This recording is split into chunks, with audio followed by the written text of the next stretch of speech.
Bom, vamos lá, direto ao ponto. Sejam muito bem-vindos a mais uma análise. Hoje a gente vai mergulhar fundo num assunto que é, sinceramente, fascinante: os dons sobrenaturais do Espírito Santo. Vamos nos basear nos insights incríveis de autores de peso como Derek Prince e David Jong Cho. O detalhe aqui é que o Novo Testamento não trata o cristianismo só como um código de ética ou uma religião qualquer, sabe? Mas sim como um estilo de vida que é, em sua essência, totalmente sobrenatural. Para ancorar bem o nosso estudo, dá uma olhada nesse versículo que é a base de tudo, lá em 1 Coríntios capítulo 12. O apóstolo Paulo diz claramente que a manifestação do Espírito é dada a cada um para o que for útil, distribuindo particularmente a cada um como quer. Ou seja, não estamos falando de talentos naturais ou de algo que a gente aprende depois de anos na faculdade, né? São demonstrações diretas do mesmo Espírito, pensadas para o benefício de todo mundo. É uma operação 100% divina. Então, para a gente organizar as ideias e não se perder, nossa pauta de hoje é 1. O cristianismo sobrenatural. 2. Os dons de revelação. 3. Os dons de poder. 4. Os dons vocais. E 5. As ferramentas para a igreja hoje. Começando então pela parte 1, o cristianismo sobrenatural. Vamos entender qual é o fundamento dessas ferramentas e como elas se diferenciam de outras coisas no dia a dia cristão. Olha que interessante a distinção que os textos fazem entre dons ministeriais e dons espirituais. Num dom ministerial, pensa num pastor, num apóstolo ou num evangelista, a própria pessoa é o dom que Deus deu para a igreja, certo? É o trabalho contínuo de uma vida inteira. Já com os dons espirituais, a pessoa apenas tem o dom naquele momento. São manifestações super breves. É quase como o clarão de um relâmpago. Acontece, cumpre ali o seu propósito exato e termina. E isso nos leva a uma metáfora sensacional que a literatura usa muito. Pensa na diferença entre o fruto do Espírito e os dons do Espírito. O fruto, tipo o amor, a paciência ou a paz, a gente cultiva com o tempo, sabe? Igualzinho a uma árvore crescendo e dando frutos. Agora os dons a gente recebe instantaneamente. É como um presente que a gente acha debaixo da árvore de Natal. Abre, usa e pronto.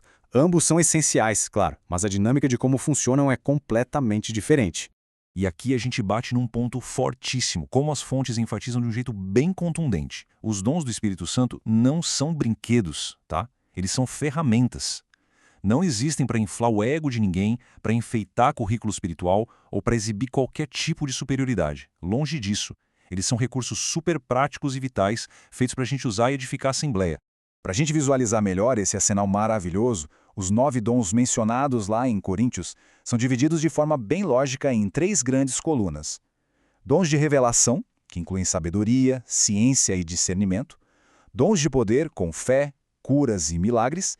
E dons vocais, que traz línguas, interpretação e profecia. Ter esse mapa mental ajuda demais antes da gente entrar nos detalhes de cada um. Maravilha! Agora vamos avançar para a parte 2 e ver isso na prática, os dons de revelação. O X da questão nos dons de revelação é essa transferência de inteligência sobrenatural. Basicamente, é uma comunicação direta que transmite um conhecimento que seria absolutamente impossível da mente humana alcançar sozinha, por mais genial que a pessoa seja. É o Espírito Santo revelando realidades ocultas direto no coração. Essa categoria engloba 3 dons principais: a palavra da sabedoria, a palavra da ciência, que a gente também chama de conhecimento, e o discernimento de espíritos. De forma bem concisa, essas ferramentas permitem que a gente enxergue as raízes espirituais de uma situação e receba instruções divinas muito precisas. Algo que a sabedoria secular do mundo jamais conseguiria oferecer. Seguindo em frente, chegamos à parte 3 da nossa análise, os dons de poder. Essas são as ferramentas para transformar fisicamente o ambiente ao redor. Se a categoria anterior era sobre saber algo divinamente, essa aqui é estritamente sobre fazer. Os dons de poder são intervenções milagrosas, bem dramáticas mesmo, que alteram a física e as circunstâncias naturais. É a autoridade de Deus sendo demonstrada na prática para resolver problemas imediatos que, humanamente falando, seriam totalmente impossíveis. Aqui entram o dom da fé, os dons de curas e as operações de milagres. E um detalhe fascinante nas fontes originais. Nota que curas e milagres estão no plural. Sabe por quê? Porque existe uma variedade gigantesca de intervenções divinas para diferentes tipos de necessidades. São manifestações que produzem resultados inegáveis, trazendo alívio real para quem está enfrentando um obstáculo intransponível. Vamos passar agora para o nosso quarto e último grupo desse quadro, os dons vocais. O foco aqui é a fala inspirada. A grande marca dessa categoria é que a comunicação sobrenatural precisa, obrigatoriamente, passar pelas cordas vocais humanas. É Deus operando através da voz. O propósito central desses dons é edificar a congregação, trazer advertências, pregar a mensagem e fortalecer a fé de todo mundo que está ali ouvindo, de um jeito super audível e claro. Os 3 dons aqui são a variedade de línguas, a interpretação de línguas e a profecia. O mais legal é a sinergia, o trabalho em equipe deles. Por exemplo, quando o dom de línguas desconhecidas acontece lá na igreja, ele precisa atuar em parceria com o dom de interpretação. Assim, a assembleia inteira compreende a mensagem e recebe a edificação que era pretendida. Faz todo sentido. O que nos traz direto para a parte 5, o clímax absoluto e prático da nossa análise, a aplicação dessas ferramentas hoje. Afinal, por que textos tão antigos sobre o sobrenatural são tão vitais para a igreja atual? O diagnóstico que as fontes trazem é bem certeiro e até um alerta. O grande problema básico da igreja moderna é essa tendência de operar estritamente no natural.